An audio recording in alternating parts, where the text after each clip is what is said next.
Hey, how you doing, guys? Ronin Man here. Hey, today going to talk about Hugh Hefner, Playboy. More about Playboy than Hugh Hefner, but the era that he came from, jerking off and being a man. I got John on the line here from Japan. Hey, how's it going? Hey, sir, how you doing there, sir? Yeah, it's been a while since we've done our own. Yeah. No, let's Yeah. let's rock on this one. This is a great topic. I think a lot of I looked online and there was nobody doing an episode on this one, and I think the reason is because uh, he's not seen as a MGTOW, right? So and Uh, obviously he doesn't fit into the MGTOW kind of world in a way. But I want to talk about like the guy in his magazine, and I think people listening will be quite surprised. Times change, right? Things change, needs change of guys, and what is very important for guys at sometime it can be not so important later, right? But it's I think it's important to know we're standing on the shoulders of giants as guys, like finding our own way, going our own way, fucking being free, being free right, from right. the slavery that most of humanity, man, was in. Yeah, in slavery, either to women or society or the military or whatever. But yeah, so Hmm. like Hugh Hefner, man, this guy. I mean, from my perspective, like I was kind of interested because I watched a bunch of videos before I started recording this, and I watched one by Ben Shapiro. He's a kind of he's like a Hmm. political pundit, right? And Yeah, familiar. Yeah. yeah, I've watched some of his stuff, and I've enjoyed it when I've watched some of it, and I was like, oh, I was kind of expecting something good. I was really surprised that he didn't. It was really bad. Like he really didn't know anything about Hefner, and I was like, or Playboy, or the whole era, and I thought, wow, I bet you, like that's been lost, like to history, and Hmm. like Hmm. it's pretty important stuff for guys, like what he was saying just didn't jive. He was just reading a bunch of articles and basically making a podcast, a video, right? But it Right. was not personal experience. It wasn't he wasn't around, and he didn't know anything from other people. So I want to talk about because Playboy, man, that was a big fucking deal. Like I remember, you're a tiny bit younger than me, but I remember Yes. like when I was young and when I first, by myself jerked off, it was with a Playboy or a Penthouse magazine. And Right. I'm sure it was a Playboy because that was the more tame one and that was the popular one. Starting from the late 50s and then the 60s and then the 70s. But the kind of the two, like the Apple versus Microsoft, was Playboy versus Penthouse. And I don't want to go into Right. that too much, but it is Yeah. interesting. Those two things are different. Playboy, for you guys that don't weren't around then, they didn't show pussy, right? Right. That was like what they were famous for. They just showed tits. And a lot of airbrushing. It was kind of pre-Photoshop, so there was a lot of airbrushing. And then there was Penthouse came out. Penthouse was an American owner, Bob Guccione, but it actually started in Britain. So it had a very different kind of flavor. Very different flavor than Penthouse, Playboy. And Penthouse showed pussy, and that was a big difference. Showing the Right. puss was for me was huge difference. Like I'm really not a tit guy. Like I could care less about tits, and I Yeah. literally could not jerk off to Playboy. Like I couldn't come. Like I just that never Playboy just to me was the same as a Disney like cartoon or something. Like it was It was. it was interesting. It was Yeah. interesting. I like to look at it. When I was young, but it just didn't. I couldn't. The money shot wasn't there. Because Yeah. I needed to see the pussy. Then I saw the pussy. Then it was like then game was on, right? So Right. so for me, like we had some Playboy magazines, and I'd love to hear your stories. I'll spit out one of my best historical one was me and my best friend we were probably 12 years old, and we were interested in sex suddenly 12, 13, right? and Yeah. and so yeah, it was like really like ooh, what the hell's going on with that, right? So yeah, this was exciting, right? So we somehow got these Playboy and Penthouse magazines, and I cannot, for the life of me, I can't remember where we stole them from, but somehow we got these Playboy and Penthouse magazines, and we didn't know what to do with them. So my friend was going to throw them away, right? I was like, no way, we got to save these, right? Because this is pre-internet. There was no porn, you guys. It was impossible to get porn. They had these little porn like shops, but they were kind of gay. Like they had these little glory holes, and like there was a lot of weird shit going on in there, And I don't mean gays weird, but I mean there was a lot of weird guys who hung out at those places. Like whenever you heard of a murder or whatever, it was often like a guy who hung out one of those places. There was a weird aspect to these pornography dens where they sold pornography, and I wish I was older because I would have known more about it. But either way, those places, they would not let any kids in. So we couldn't even go inside of them. I couldn't even go until I was like 18 or whatever. But this is like 6 years after, right? And also they were pretty strict too. They would not let you in. Like Playboy, they would sell you Playboy, no problem. Somebody would sell you Playboy, but it was totally different going into one of those hardcore porn shops. With dildos and leather outfits and stuff, that was big boy stuff, and they wouldn't let us in, right? So we didn't have a choice. So the only thing we had was Playboy and Penthouse. So we had these two magazines, me and my friend, and he was going to throw them away, but I'm like, God, we got to save these. Are like gold, we're never going to get these again, So I looked all over the neighborhood trying to find places, and I realized any place I put them on my house, my mom was going to find them. So like in the garage, or it was going to get found, And so I looked all over the neighborhood, and there was an empty lot overlooking the cliff, overlooking the ocean, and there was an oil pan that was kind of waterproof. And so I went out there and I stuck them in the in the oil pan, and then I left, and I came back and they were still there. So I was like, yes! So it's in the middle of this empty lot. No one can see me. We'd go out there, we'd look at him, and it was me and him in public. We'd just look at him, We didn't do anything there together, but we would just like watch it and look at it, look over the ocean and talk about the girls, and it was like it was almost like we knew them. Like I can still remember the nicknames we had for the girls. Like yeah, like we had a nickname for this one girl. She was on a fire engine, right?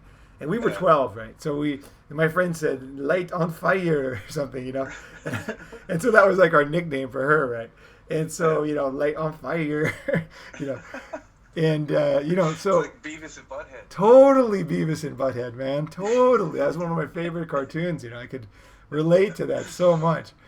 And so we'd go out there. We'd go out there and look at them, and we'd come back, go back, and like finally somebody threw the oil pan away, but it was years later, so it was okay, but like it was a very rare commodity.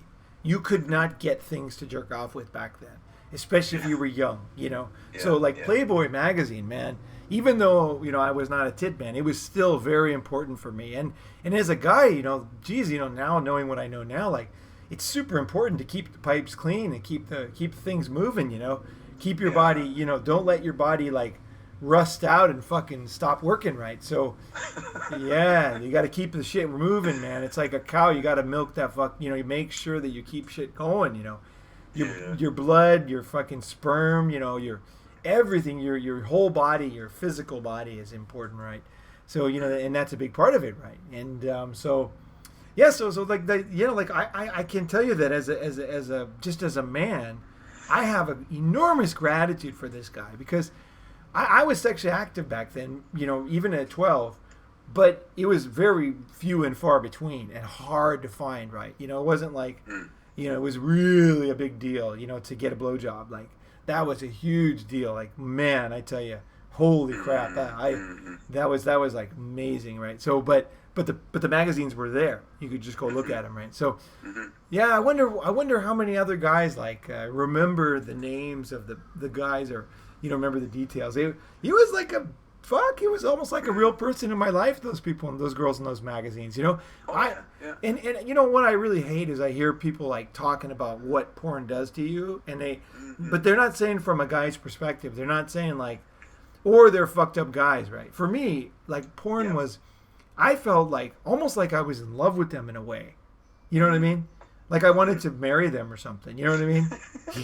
Yeah, that was kind of like in my mind. It wasn't like. There definitely wasn't this kind of like, just because I was jerking off didn't mean that I didn't respect them. I mean, the girls that gave me, sex and stuff and any kind of sexual satisfaction, I really treasured those girls, much more than I treasured the stiff, cold, icy cold ones. Those ones didn't, they never got my heart, and I found that's true, in general, like girls that give it up, like say on the first date or whatever, and girls that actually like men, which are not easy to find, but girls that actually like men, like really like men, they tend to be sluts, because they tend to be like open-minded to it, like in high school and stuff like that.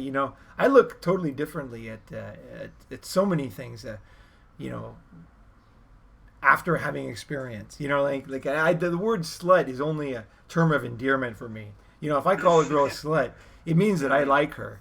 You know what I mean? Like I would never call a girl a slut if I didn't really wasn't totally stoked on her, right? You know what I mean? Yeah, I totally know what you mean. You know what I'm saying? Like and of course it depends on the circumstance, right? She has to be interested. We're like it's getting hot, but then if she doesn't do that for me, I'm never going to call her that because it's like bastardizing the word or something. It's like lying. Sex is a very honest thing, right? Right, Yeah. right. What was your first memory of Hefner? Did he have any kind of like Playboy? Did that have any like?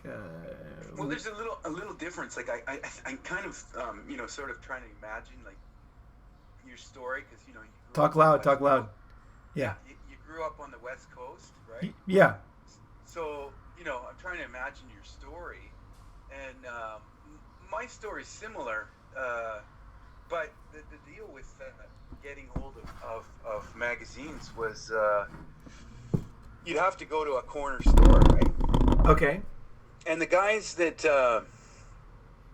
would be running these stores were usually they were ethnic, Chinese or something like that too, right? Yeah. So they kind of turned a blind eye. They didn't have this kind of Western. Talk as loud as you can. Yeah. Yeah. Okay. I'm trying to talk as loud as I can here. So they kind of turned a blind eye, and it was pretty easy to get to buy a magazine for me. It wasn't. Okay. Yeah. It wasn't it wasn't as difficult as you. It was just a matter of knowing the right stores to go to, right? Oh yeah, no. Well, I think it might be the age too, because what am I 5 years older than you? Is that right? Yeah. Okay, so 5 years. 5 years is a hell of a long time when it comes to the sexual revolution. Yeah. Well, I don't know, but also there was a little bit of a blind eye, just because I think it was a little more severe on down there where you were. I think that we're a little more open-minded or a little easygoing. Maybe. Yeah, that's possible. Yeah. I'm just thinking, like less kind of religion flying around. That's another aspect. I don't know. It's possible. I don't know how to put it together. So you guys had access to porn, or soft porn, right? Yeah. Yeah, and even the TV, was a little more liberal, and also we got satellite, porn channels and stuff like that too, right? Do you remember the Playboy channel? There was a Playboy channel. The Playboy channel, but that was, I don't know when that was, but I was already pretty old by then. That was way past that. Like I don't remember when. That was about MTV time, if I remember right. Maybe, yeah. But I was in college. That was a big thing too, right? Yeah, I was in college then. But getting a hold of magazines and stuff like that, it wasn't absolutely as gold as that story you had. Oh, okay. Yeah. Well, you figure this is 1977, 19. Okay. I was probably about 85, maybe. Yeah. 82, oh yeah. 82. That's a big difference. Yeah. Yeah, 82 maybe. Right, but the range of magazines, like everything was called a Playboy. That's the other thing too. Everything, whatever it was. Okay, it's like to as Playboy. It's like my grandmother calling everything a Coke. Yeah. Okay. Yeah. That's and everybody had a stack under their bed, right? Every guy. Right. Oh, I couldn't do that. No way. Could not have a stack under my bed.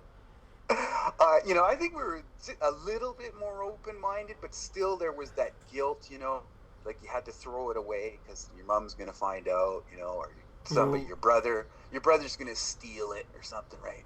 Right. It's a shame thing. I mean, guys are, it's a sensitive thing, right? Yeah, for sure.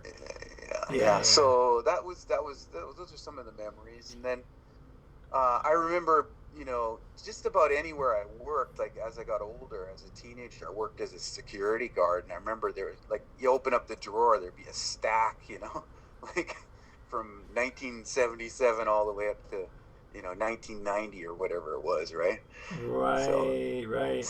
and guys would leave that alone. They left it. This is the cool thing too. We all left that stack alone. We didn't steal it. Of course, that's like you know, that's sacrosanct. You have to respect that. we left it. We left that there, and it's funny. The company too. This is another thing too. I noticed people would have calendars in their garage or in whatever, even if it was a business With sexy girls, yeah, with a Playboy girl, because she wasn't showing the box, and it was sort of art. People didn't get on the guy's case. If it was you're walking into a muffler shop. And of course. You know what I mean? Yeah, any kind of like guy shop had a naked woman or tits out. Even back to wartime, 1945. Those 43. Yeah. It wasn't quite naked then, but it was the same feeling. Definitely tits hanging out there, and so. That's another thing too that I think that it shows how we've changed, how we've got so, politically correct or whatever and perverse in a weird way. You walked in a guy's garage, there would be some good stuff hanging on the wall. It was pretty cool. Right. They reminded me when I was in Japan. I remember I was in this hotel and I was in the back room and we were organizing an event, and they had a naked woman on the wall. And it was like an old Japanese ad, which is weird because the Japanese weren't into that. That wasn't popular. But this was a naked woman on the wall. And I remember and it was all women except for me pretty much. And we're organizing this event. And, I thought the difference between Japan and the U.S., this wasn't that many years ago. It's probably like 14 years ago, maybe 15 years ago at the most.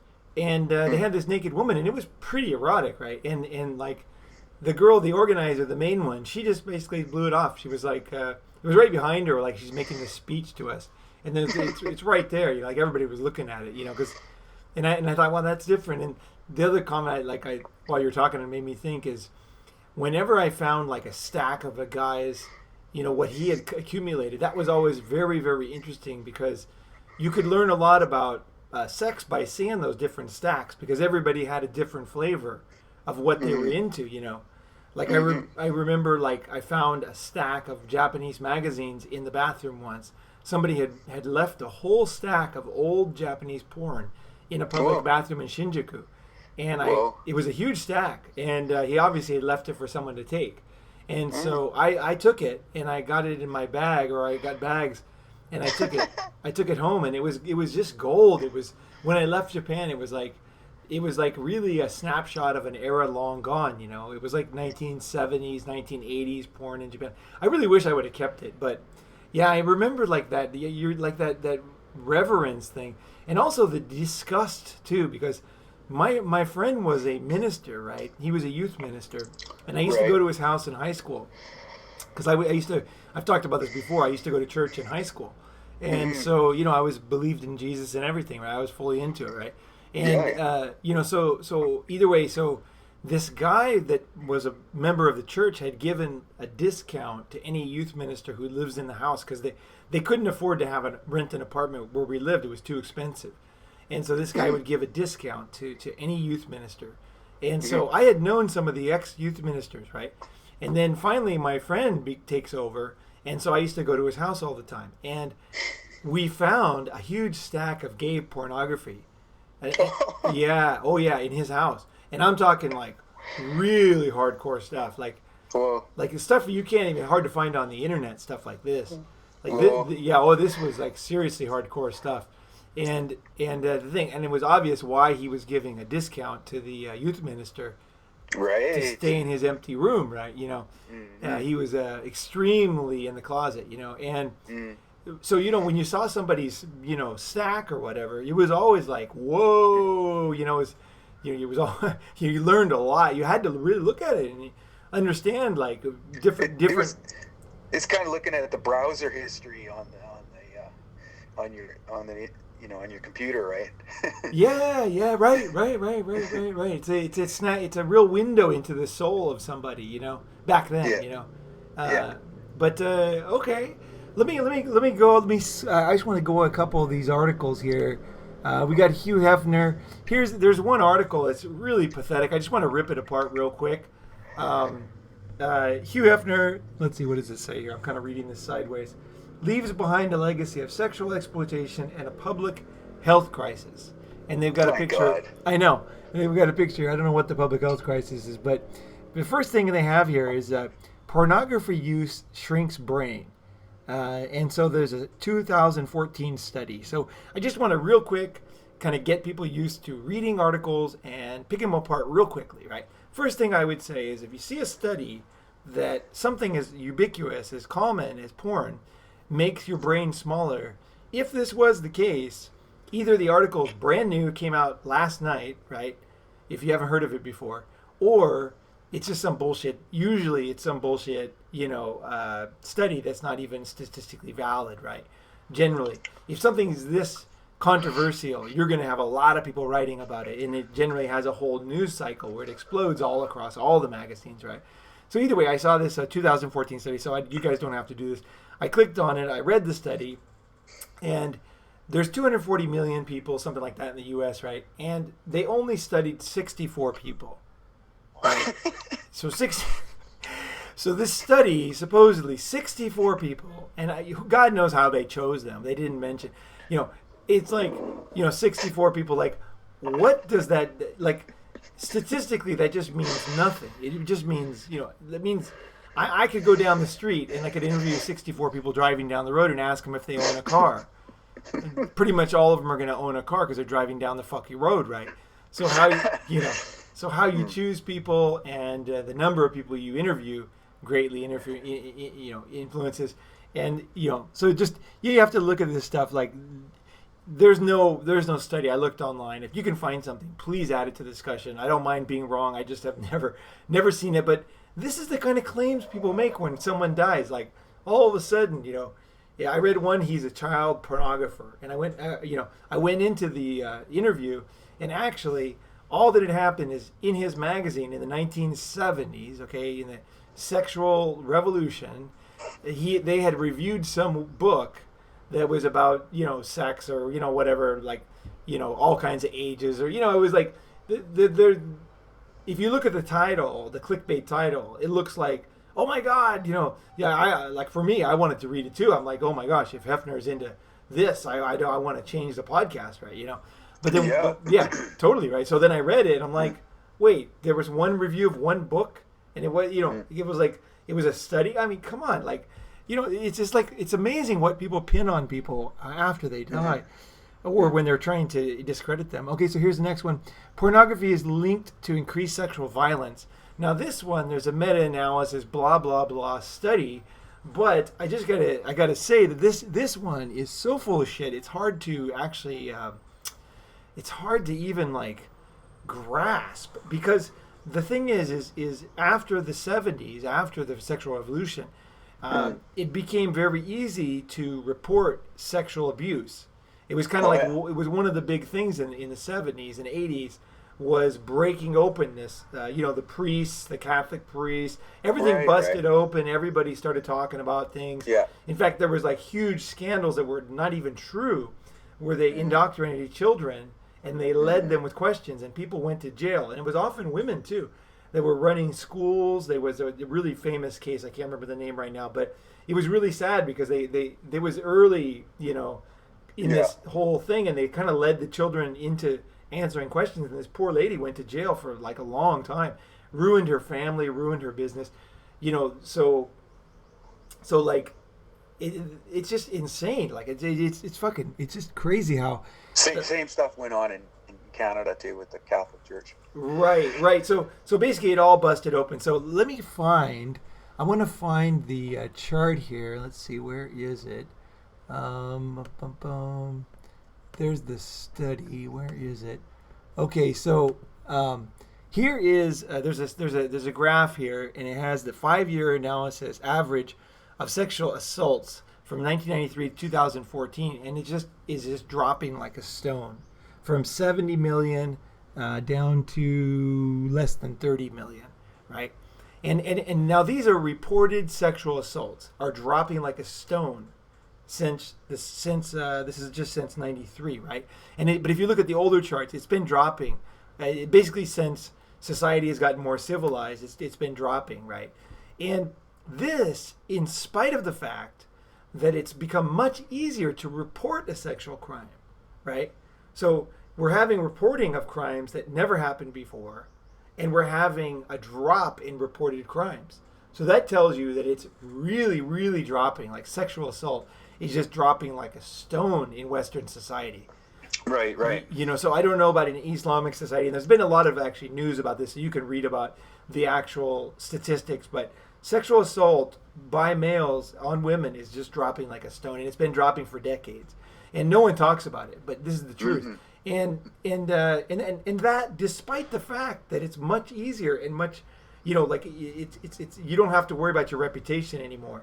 If you look at any traditional society like U.S. in the 1800s or India, Hindu society, they're very, very reluctant, to report things because it ruins them as a viable woman who can be married, right? In conservative cultures, if a woman says she was raped, then obviously it's really bad for her in the dating world, right? But in modern society, it's like seen as a I don't think anybody, me, you included, if you see somebody's been raped, it's like the poor thing, like I hope she's okay, kind of thing, right? It's like rape, murder. I mean, these are not good things, And one of my big things is that guys get raped in prison and no one talks about it. It's terrible. Like guys getting raped or women getting raped, it's not good, And but luckily it's going down, and despite the fact that it's easier to report, so there's a lot of good news, and of course it never gets reported. But here's another chart that shows pornography, and it basically, this chart doesn't do it justice because it only starts a few years ago. But if you look at pornography over time, pornography is skyrocketed since the age, as anybody listening to this podcast would understand, like it was so difficult for us to get stuff compared to now. You can just turn on your computer. So naturally, pornography has become very popular, and it's like the amount of porn viewing, like per week, I think the average guy is like 40% of guys watch it every week, right? And women is like 38 or something, right? So pornography is like huge now compared to before. And so you don't even have to read the study to read how bullshit it is when they say that pornography increases violence. You look at pornography skyrocketing and violence is dropping like a stone, while social acceptance of reporting violence is rising every day. So it's just insane, these things that pass as studies. You really have to look into them. You can't just take them. You have to like pick them apart. If you want to have a grasp on reality today, you just can't take things at face value. You got to at least get in there and analyze it a little bit before you post it on Facebook. I really hate that people don't check anything. They post it on Facebook. Turns out to be fake news. And then they're like, oh, how was I to know? Well, all you got to do is search if there's a title that's like controversial, and then that plus fake news. And then you'll look at Snopes.com and these different sites that look at these things up, and you can read about it. You can read if it was true or not true or whatever, I think that we're all responsible today to post things that we've checked out a little bit. And I would say, I think even more importantly is in your own brain.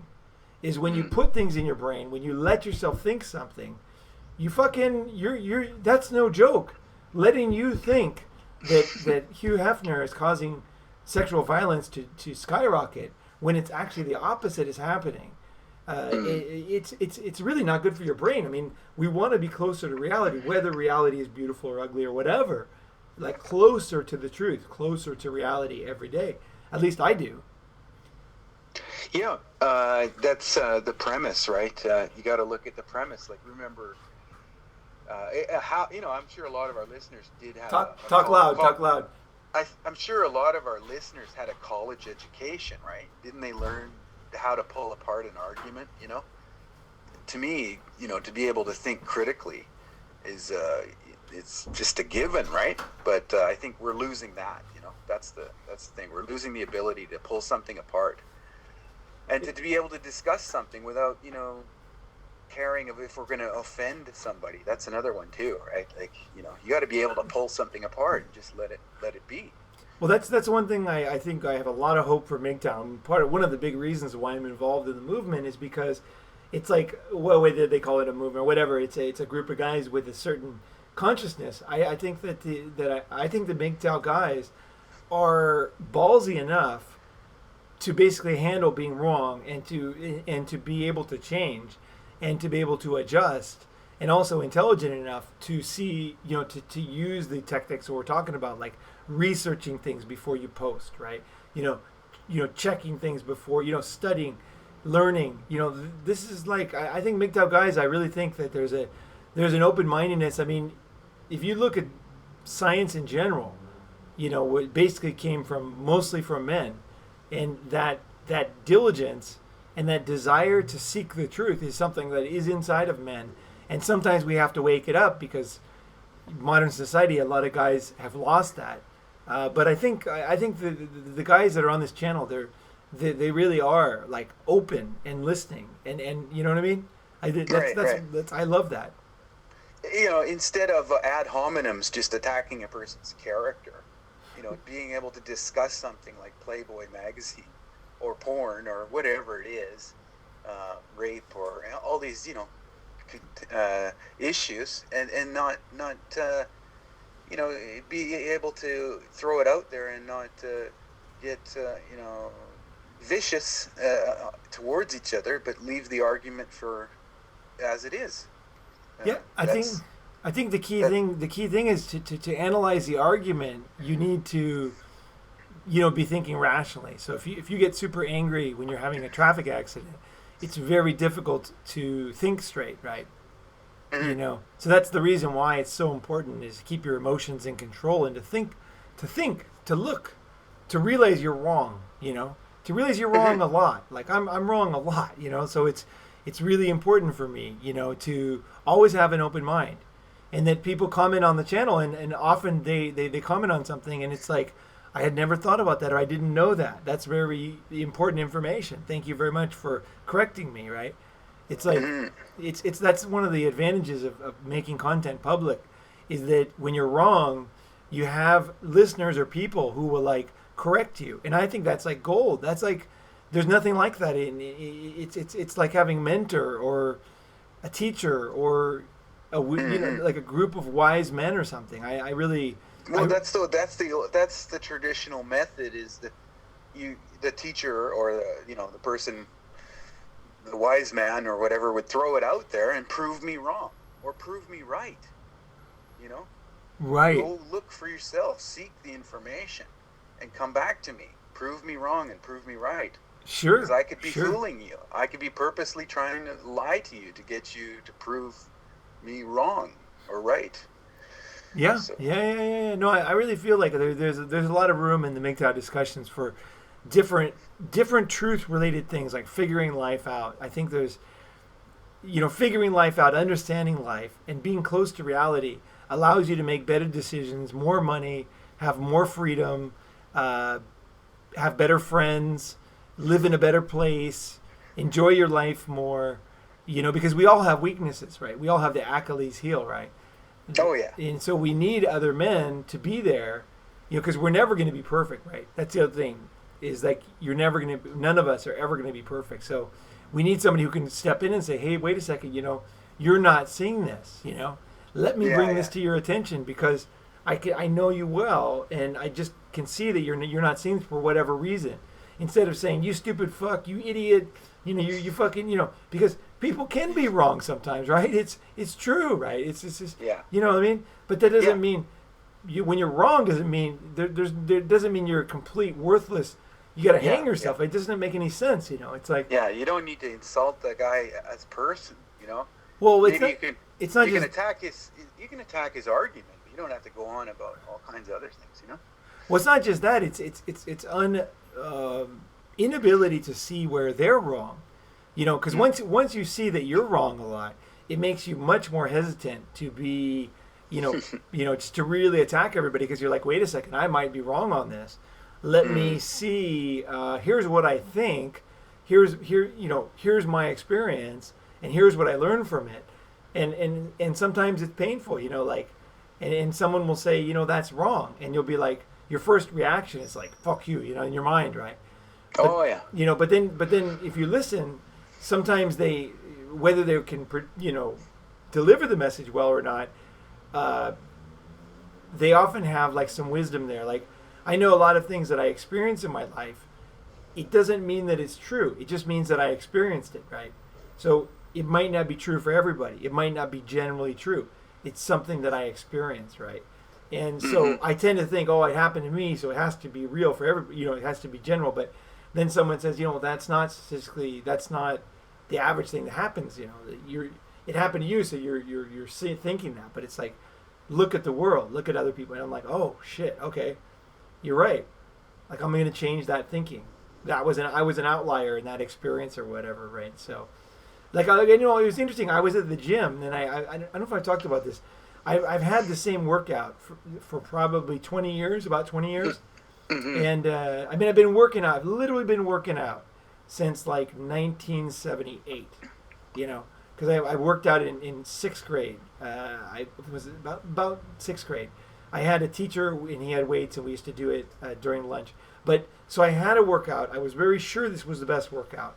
I had tried a lot of workouts. I had read a million magazines, when Weider came out, and all these like magazines, and Joe Weider's magazines, and all the Arnold Schwarzenegger and the I read it all, and so I thought that I finally figured it out. But I was at the gym about 6 months ago, and this guy came in, this huge Korean guy, really like heavy weightlifter, and he said, "You're fucking an idiot." This is what he said. He goes, "You're a fucking idiot. You're doing everything wrong." And it did not set well with me. Like, I was like, God damn it. But then I quickly... Cricket sand in your face. oh, yeah. He was really like that. In fact, everybody, just so everybody knows, like, I found out later, everybody in the whole building hates this guy. But what I did was I did something very counterintuitive, because I looked at him, and he's an unusual guy. Like, he looks really strong, right? He's kind of the fat strong, like a strong man kind of strong, which is not the look I want. But also, I know from my experience that it's not easy to get like that. He had to, even though I don't want that as my goal, he went through a lot of discipline, and he did something to get like that, and it's unique. So I said to him, well, what am I doing wrong? And he said, you're fucking weak. And I was deadlifting 400 pounds, right? And I was squatting 400 pounds, and he goes, you're fucking weak, and you don't know it. And I was thinking, like, how much can you lift, But I didn't say anything. I go, well, what do you mean? And then he showed me what he meant. What he meant was, and I don't want to get into weightlifting thing, but basically, I was doing a very short rep. I was not doing a full rep. And he showed me what a full rep was. And a full rep was a lot fucking deeper than I thought, right? And I would stick my butt out like I'm going to close the door behind me on the squat. And then I would sit down on this really low chair and then come back up. And then go all the way down, like pushing my butt way out. And like that's fucking like 3 times as deep as I used to do it. And he said, look, you do it like this. He goes, you're so weak now you can hardly do it with the bar. He goes, but you do it like this for a while and you'll have improvement. And then he left. And I asked him, I said, how did you learn what you learned? He says, I was a Olympic medalist in weightlifting. And so he had all these top trainers, right? And I was like, and he said, I said, that, thank you very much for sharing that with me, and I really appreciate it. And he goes, you'll never do it. No one ever listens. And he like left, but I did listen. And I implemented it. And I haven't seen him yet. I haven't been back at that gym. I don't go to that gym very often, but I haven't seen him yet, but I can't wait to thank him. And I want to show him, but I don't even know if he's going to be happy when he sees me, because he said he spent $100,000 to learn that, on these trainers. And he was kind of pissed off that I learned it so quickly. You know what I mean? But hey, man, I'll take the wisdom where I can get it. And if I gotta, and so I think that's the attitude. I think if you have that as a young man, you are so far ahead of the world. Don't expect people to present things in a comfortable way. Sometimes somebody knows something, they have knowledge, and they present it in a very bad way. a very like yelling at you, a very like putting you down, like. But that knowledge is there, and I think it's really important for me. If I expect only like smooth, people that are good with people, and they have this like unique knowledge, especially when I'm talking about MGTOW and shit like this, stuff that's not common knowledge, you got to be willing to learn from everybody, and people are going to do it in a very bad way. But if you are smart, in my estimation, you will learn from these people who have this wisdom. And I can tell you, like most geniuses, most really knowledgeable people, they just don't present it in a nice way. And you're going to be like slave to all these guys that are smooth talkers, right? But what the fuck do they know? Yeah. Well, who do you remember? It's usually those stories. You don't remember that sweet talking math teacher, Well, you hope you don't. But I think a lot of guys do. That's like the knowledge they have. It's usually the pain, right? I remember my math teacher holding up my test scores. He'd hold them up in the air, like what's that movie, The Wall, in the Wall. Yeah, fuck. Poems. He's right. He fashions himself a poet. Yeah, that was my math teacher, man. Get to work. It was like 8 out of 100 or something, Wow, this is a great topic. Actually, is how men learn and how women learn. Oh man! Now I've looked back. I've come full circle, and I've figured out why I was so weak at math. Talk as loud as you can. Yeah. Yeah, I'm figuring out why I was weak at math, and some of the things are what you're saying is true. What you said, the painful attacks. That's how you learn. Right. And even the embarrassing moments, embarrassing yourself, it will sometimes makes you like now. When I'm 15 minutes early means on time to me. That's to me normal, right? Uh-huh. And that's because I've been attacked, and it's sometimes it's good. There's some good things to this, and yeah. Well, this is one thing I really don't like, and this is why I really am looking forward to. It's a thunderstorm outside. I'm really looking forward to the conference because you got to be in person with people. You know what I mean? Like you don't learn the shit just from, you know what I mean? Sometimes you need someone to look at you, and watch you, And you can learn a book, you can learn from a book, you can learn a lot from a book, and you can learn a lot from a video.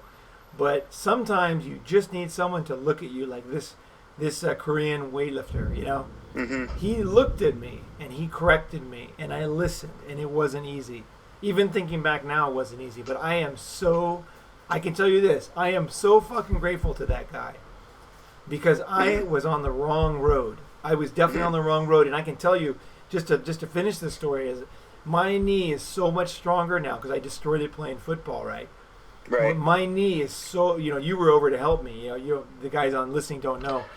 John came over to Shanghai and fucking was my nurse, took care of me when nobody gave a fuck, And you fucking brought coffee and made coffee and went across the room and made food and fucking did things that really allowed me to get through that fucking terrible fucking time when I could not fucking walk. It was a good moment. We both learned. Oh, it was brutal. But so either way, so the long-term thing aspect of that knee was I really did destroy it, right? But I've been building it up, and I now learning how to do a deeper squat safely, and also doing yoga, is my knee is actually coming back. And I thought, and this is what a lot of fucking guys online, I hear them say things like, well, I got a bad knee, I got a bad back, or, I was born into this, or whatever. My genes are that. Fuck that shit. I thought my knee was fucked, And I am doing stuff now that I never imagined doing. And it is, believe me, man, I cannot tell you the rays of sunshine that goes through my fucking head when I do these kind of things. Like, it ain't like just having a good knee.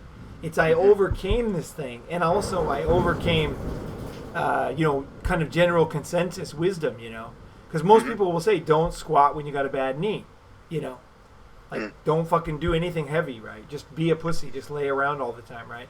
And I'm not saying go ahead and do dangerous things and stupid things. I'm saying, like, most people don't do shit, you guys. They don't do shit with their lives. They don't do shit with their business. They don't fucking go anywhere. They don't fucking think anything. They don't write any fucking thing. You know what I mean? They don't fucking do shit, right? And so you've got to be careful listening to everybody, because the most people, they just live shitty lives. You know what I mean? Like, so you have to be careful. You have to, like, say, wait a second, I want to fix this. I want to do it. I'm willing to do something, you know, but I got to find who knows this fucking gem of wisdom, because somebody does, right? You got to look for it and then go for it and then work through the pain, right, of fixing that thing, right? You know, people that are searching for the fucking truth and are willing to, you know what I mean, to put in the fucking hard work, they're very few and far between, you know, and especially if you have a unique problem. It's not easy, but the answers are there if you really One more thing. One more thing is when you're talking about most people don't know shit, like, also people who change. That's another thing. Like, people who change, you know, say to a completely different, when they change to a completely different job or a completely different place, or they take, you know, not just staying and assuming they're one thing. You know, maybe you're a lawyer and then you become an accountant. You know, right, like growing, you know what I mean? Improving. Yeah, complete change. Like maybe you're a teacher and then you become a a yoga instructor, but you're not teaching math. You're teaching yoga. You know, something slightly different, right? Right, so right. People who take different streams or jump back in and start learning again, maybe going for a master's degree or whatever. Just, you know, and that builds your confidence, right? You're saying, hey, I can actually do other things. No, I'm not shitty at math. I always thought I was, you know? Right. I'm not an idiot, right? You know? Right. But disproving those things that you thought when you were 10 and 12, that, oh, yeah, I'm just, you know, it's only, you know, Asian people that are good at math. Like, it's just, you know, proving these things wrong. Right, you know? Right. That's a serious limitation. I think a lot of people think that these days. Yeah. They think that there's a certain gene that you have that affects your math ability. And right. It's just not true. It's not. Those guys, I live in Asia, as you know. We both of us live in Asia. These guys study their fucking balls off, guys. That's why they're good at fucking math. You know what I mean? They fucking study their balls off, and their family values it a lot. Right? And so that's why they're good at math, guys. It's just like you, when you're good at something. You earn it. They fucking earn it too. You want to be good? We're good at stuff too, right? You know? Yeah. Yeah. Like the math thing. I'm harping on that one, but that's a good one because, you know, we talk assume loud. you have to be Asian to be good at math, right? But the family values is one thing, but the other one is they teach it through music and they teach it through song and they teach it quickly, early. We wait too late. That's why we weren't so successful at it. You know, we learn it like grade 4 or something. You know. Sure. So you gotta look at the system that you were plugged into. That system you were plugged into didn't teach it early enough. Didn't do it early enough. But you know, you have other skills that were taught to you. Right. You know, it's interesting because my friends that went to school, like high school and junior high school in Japan, like American friends, the ones who went to the Japanese high schools, they're very fucking good at math. You know? They were in the system. You know? Right. They were in the fucking system. Yeah. Right. Okay. Well, it's crazy thunderstorm here. I was gonna go to yoga. I'm gonna go still, but I'm gonna get soaked. But I was gonna say about this Hefner, you know, is I don't know. I've read a lot of articles about this guy and watched some videos. And, you know, I was invited. I don't know. I'm sure you don't know this. I was invited to a private party at the Playboy Mansion. Right on. Yeah, it was like 3-4 years ago. Not that long ago. But he was still, obviously he was alive, and he was still going to parties. And my friend who invited me, he's a top PUA, right? And he said to me, look, you want to come? You know, and I'm like, to a private party, and I'm like, not really. He goes, look, tried to sell me on it. He goes, look, I brought my friend, and he fucked a playmate, like last time. And he goes, you're pretty good. I think you'll probably have, good luck. So why don't you come with me? And I was like, nah, I don't know why. Like, I turned him down. Like, it was free too. Like, everything there was nothing stopping me from going.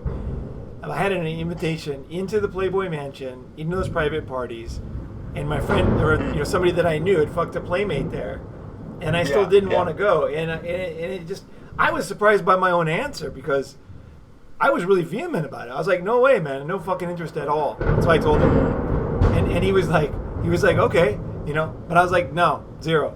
And looking back, I wonder why I did it. I think partly my mind was like, either it's going to be like shooting fish in a barrel, like the girls fuck all the guys that come, but it turns out that wasn't true at all.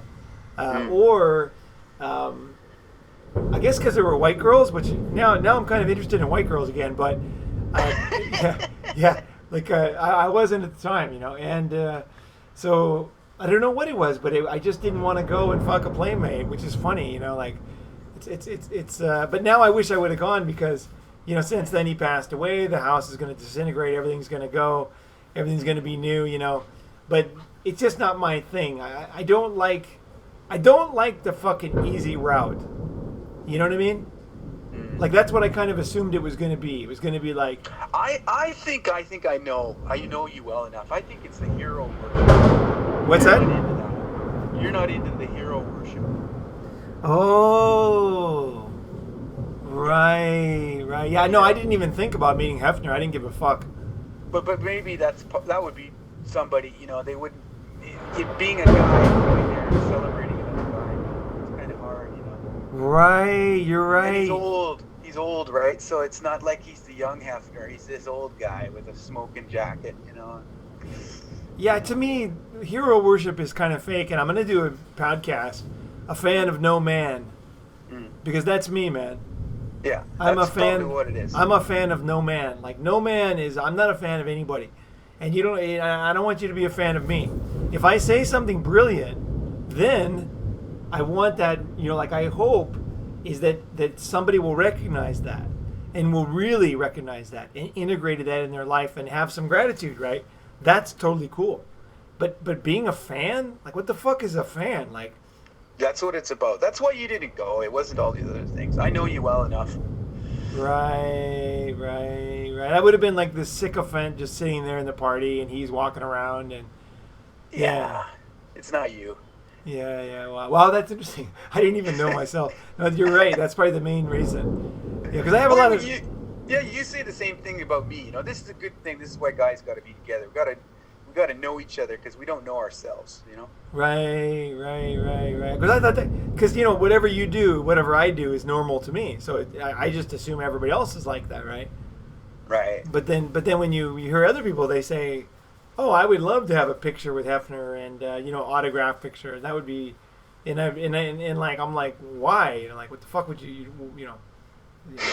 toilet paper? Like, why would you Yeah. But at the same time, I know, like, my part of my brain is like, you dumb fuck, having a picture with Hefner would be fucking probably good for a lot of things, maybe even for business, Yeah.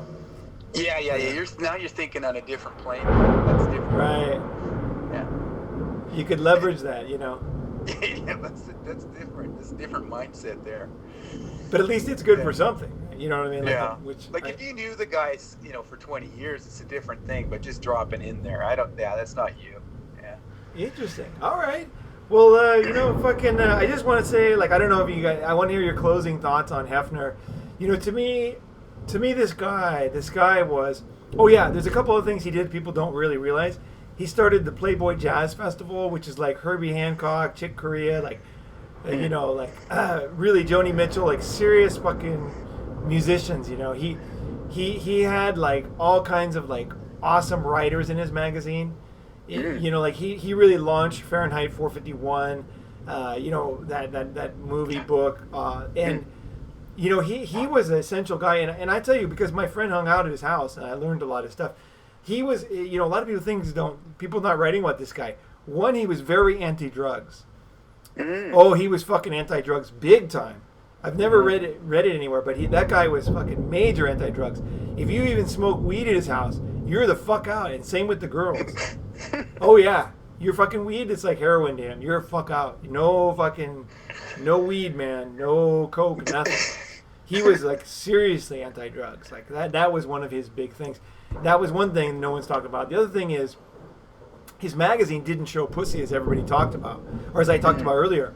And now there was a period when they started to show it, but I'm talking about the key time of Playboy, when it was like the fundamental basis of Playboy. When I was reading it, right, in the '70s, this was the beginning. There was no fucking pussy, no way that he would not show pussy. And now, and everybody else, like Hustler was showing asshole and put hairy pussies and everything. Japan would show pussy, but only shaved pussy, right? There was like different rules in different societies, right? And there was different groups, circles of people. But he was a very, in a sense, he was a classy guy. He really was. He was not into that. He thought that was vulgar, right? And let's see, he was anti-drugs, and that was not just that you don't even read about it. I mean, it wasn't for public publicity. He was serious, like that. That was not his thing at all. Oh yeah. Get the fuck out if you're into it. And then what else? Oh yeah, he was a big contributor to. I can't remember if it was Masters and Johnson or which original early Kinsley or something. Yeah, Kinsey Institute. One of the big sex, I think it was Kinsey. Yeah, Kinsey Institute studied sex, and I talked about it in an earlier episode, but mainly studied women. And it was like learning about women's sexuality. It was not like a guy thing, like let's watch guys jerk off. It was like really deep research into human sexuality, and a lot of it was women. But he couldn't get started without Hefner, and Hefner did not do it for money. He thought it was important that we study female sexuality, and he just gave money. He never got anything for that. He funded the research to start on female sexuality study. He actually cared. He cared about women, and that's a very big sign, because let's face it, there are guys right now who don't even fucking care about their wife's sexuality, right? You know what I mean? Yeah. This guy was a different guy. I'm not saying he's a MGTOW. I'm not saying he's a fucking hero. I'm not like, you know what I mean? I'm not jerking off to this guy. I'm just saying that, you know what I'm saying? I'm saying that this is the man that he was. He was a sensitive guy, and he cared about women and all that. And that's why he had all these fucking women around him. To me, having a house full of women at the same time and managing them all is really like not exactly what I want to do with my life. That's hell, yeah. Well, yeah. I don't know. I mean, it was the way he lived, and I wish I could have talked to him about it and interviewed him about it. That's why you called him Pets, right? Or was that Penthouse? That was Penthouse. Yeah. Okay. Yeah. Yeah, he was maligned by everybody, and I remember a newspaper article about there was a sign on his driveway, and it said "Children at Play." Well, but the thing is it had earlier said pets, or was it Playmates at Play, or something like that. Yeah. But then he changed it to Children at Play, and then he changed it back to Playmates. But the thing is what fucking idiot reporter who wrote about it, he was talking about his kids. He had children. Yeah. He had 2 children playing in the fucking garden. Yeah. And he changed it for his kids. He changed the sign for his own kids. Mm-hmm. And and then nobody even bothers like the slightest bit of, just let's just rip the man down, like without even understanding. I mean, if any has children on this podcast, you know how much you care about your kids, right? And how much you do for them, right? And how much you're willing to fucking lay on the railroad tracks for them, right? Right. To dive into the fucking fire, right? To save them, right? And he was that kind of sensitive guy. He cared about his kids, and he raised them as best he could. So I don't know. I just wanted to give people a kind of a balanced view on him, and I think he was like early MGTOW movement in a way. Yeah. And the way I mean was, this guy was hated by women. Now everybody's giving him hand jobs. The New York Times, a big fucking article about it, right? But I remember these motherfuckers thought he was a pimp, and he was an evil, and he was bad back in the day. Now that he's dead, he's going to be a big hero to people. But the truth of this guy's life is he's more like a MGTOW. He fought against society. Oh, yeah. And at him, the time. him, Guccione, and what's the other guy? The guy got shot. The hustler guy. Yeah. What was his name? I can't remember, but I watched a movie on Larry YouTube. Flint. Yeah. Larry Flint was shot and paralyzed because he was showing pictures of naked women. Yeah. And there was a lot of hatred back then, and people felt like it was a bad thing for society. And he was ostracized and made fun of, and I'm sure there was a lot of violent threats against him too. Just like the other guy was almost killed. He was paralyzed with a bullet, right? Hef was in the same fucking category. And right now with MGTOW, with guys going their own way, there is a lot of hatred online. Oh yeah. And it's whenever guys are pushing the boundary, and like they're always like doing what they want. When guys are, that's what I like about Hef. He did do what he wants, right? You gotta love the guy who does what he wants, no matter what the fuck society says, and also changes the world. And he did both.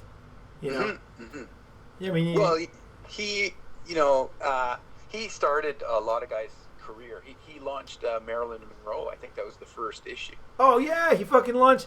Oh, that's the other thing. Oh yeah, now that I was going to end the podcast, but no, this is a fucking good topic there, John. Oh motherfucker, those girls that are now writing books complaining about him, right? There's a lot of girls that his ex-girlfriend and blah blah blah. I don't even want to say their names, but they're writing books about him. They all became famous after they went to the Playboy Mansion, and they were dying. Barbie, what was her name? Barbie something. I remember that one too. Yeah. I don't remember Barbie, but they were all trying to be playmates. And what happened to him was he was fucked over. Every time he made a girl playmate, she would move out of the house because she would get offered a multi-million-dollar deal with some TV show or some movie. Hollywood is right there. He's downtown LA, right? So, whenever he made a girl a playmate or playmate of the year, she would always get plucked out of his house. So he couldn't have sex with her anymore, right? So he started to take his best girlfriends and he wouldn't make them playmates until he had a few miles on them, right? And then, after he was kind of you're getting done with them, then he would make them a playmate, and then they would go off and then not thank him and take what he had built for them, made them famous, and then they would just go off on their own, right? And and it was so common that he knew that, so he started to not make them playmates right away until they had made him happy, and he liked to have him around the house for whatever fucking reason, right? I wouldn't, but he did, so that's what he did. And now they're all writing fucking stories. The Playboy clubs. Yeah, Playboy clubs were huge. I went to one in Tokyo, a Playboy club back in the bubble. Very expensive. Yeah, it was very exclusive. What he did is he took it from porn and he made it into erotica. He made it into just like normal. He normalized nude bodies. You know what I mean? Well, the Playboy Club, they weren't nude. Well, just even that, just being a gentleman.